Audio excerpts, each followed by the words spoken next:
तपती गर्मी से राहत पाने के लिए दुबई ने आजमाया नया तरीका और आग बरसती सूरज के सामने छा गए बादल और थोड़ी ही देर में होने लगी झमाझम बारिश। यह किसी फिल्म की स्क्रिप्ट नहीं है, बल्कि आज के दुबई का आंखों देखा हाल है। दुबई तपती गर्मी से राहत पाने के लिए आर्टिफिशियल रेन का सहारा ले रहा है। क्या है आर्टिफिशियल रेन और कैसे दुबई बिन मौसम के बारिश करवा रहा है? दोस्तों, दुबई में टेम्परेचर 50 डिग्री के पार पहुँच जाता है। ऐसे में तपती गर्मी से राहत पाने के लिए दुबई में नया तरीका आजमाया है। उसने आर्टिफिशियल रेन की मदद से बारिश करवाई है। दुबई की इस बारिश ने पूरी दुनिया में एक नई बहस को जन्म दे दिया है। क्या आर्टिफिशियल रेन आगे चलकर पानी की कमी को दूर करने के लिए इस्तेमाल की जा सकती है और क्या यह नेचर के लिए सेफ है? तो चलिए जानते हैं आर्टिफिशियल रेन के बारे में। दोस्तों, धरती पर नदी, तालाब और समुद्र का पानी सूरज की गर्मी से ताप बनकर ऊपर की ओर जाता है। इस प्रोसेस को वाष्पीकरण कहते हैं। इसके बाद यह वाष्प ऊपर पहुंचकर बादलों के रूप में परिवर्तित हो जाती है। ज्यादा तापमान कम होने से यह वाष्प पानी के रूप में बदल जाती है और यह पानी की बूंदें भारी होने की वजह से धरती पर बारिश बनके बरसने लगती हैं, जिसे हम बरसात, बारिश, वर्षा कहते हैं। अब आप इस आर्टिफिशियल रेन की टेक्निक को भी आसानी से समझ सकते हैं।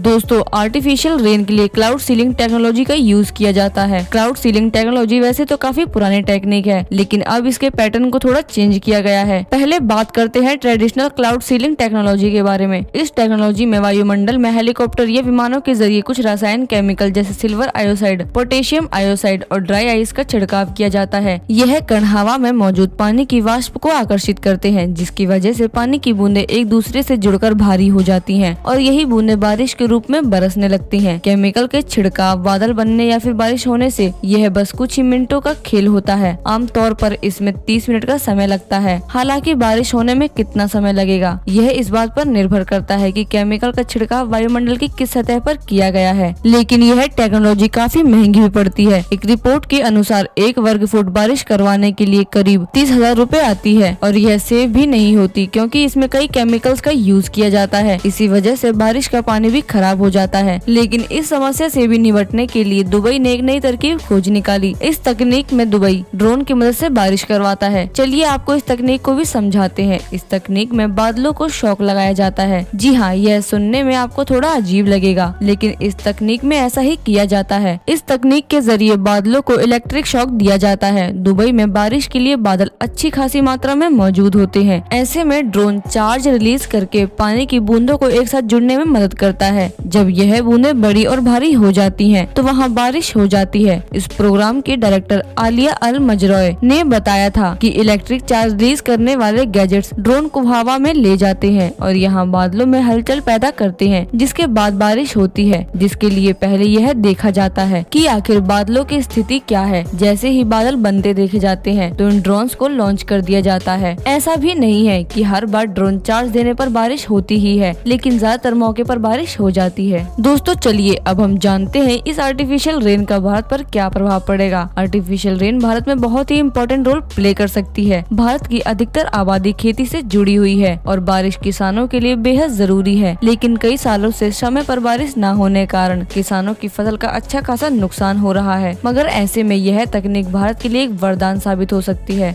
भारत में सूखे की समस्या से निपटने के लिए भारत के कई राज्य आर्टिफिशियल रेन का प्रयोग कर रहे हैं। साल 1983 में तमिलनाडु सरकार ने इस तकनीक की मदद से सूखे इलाकों में बारिश करवाई थी और साथ ही कर्नाटक सरकार ने भी इस तकनीक का इस्तेमाल अपने राज्य के सूखाग्रस्त इलाकों में किया था। आर्टिफिशियल रेन का प्रयोग करने में आंध्र प्रदेश पहले नंबर पर है। यहाँ पर 2008 में 12 जिलों में इसका प्रयोग कर बारिश करवाई गई थी। यह इस्तेमाल किसानों के लिए काफी फायदेमंद साबित हुआ था। वीडियो अच्छी लगी हो तो लाइक और शेयर जरूर करें। साथ ही चैनल को सब्सक्राइब करना ना भूलें।